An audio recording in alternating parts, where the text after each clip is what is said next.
It's Marley from the Energy Boutique with your energy forecast for Sunday, December 13th to Saturday, December 19th. So last week we had a lot going on. Many of us felt the weight, the intensity of all the shadow work that the collective has been going through, processing, integrating, all in preparation for the release as we enter into new earth, the new dawn, the new era, and what some people would like to think is the beginning phases of the new age of Aquarius. So last week, it was very intense. You may have noticed that there are a lot of spirits, both human and animals, deciding to return back to source. This usually happens. December is always very high in death rates, and that is because there is new energy coming in, new calendars coming in.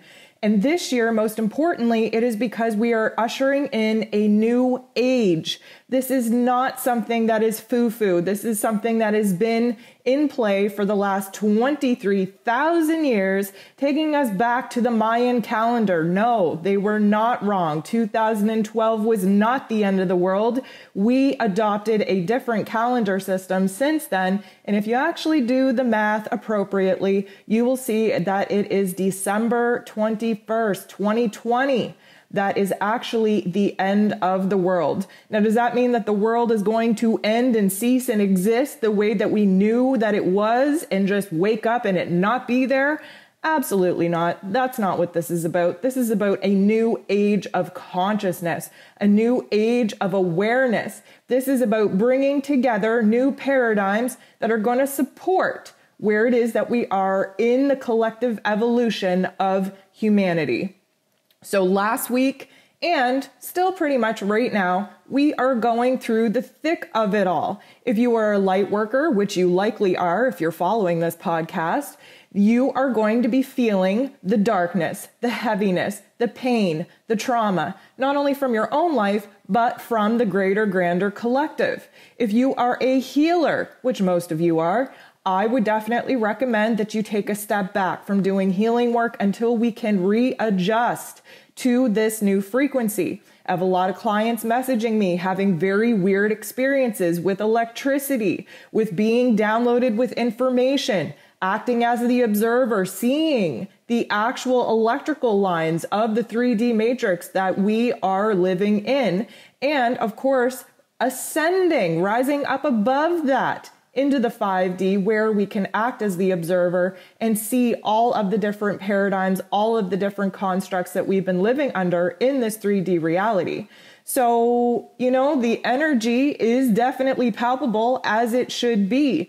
Last week and right now, Saturn, which is the Lord of Karma, is at the 29th degree in its place of power in Capricorn, which is this heaviness. There is a wrapping up of life lessons here. There is an ending, a closure of chapters, of karmic chapters. And this is not only for our lives, but this is our ancestors' pain and trauma as well. So we're definitely in the thick of it.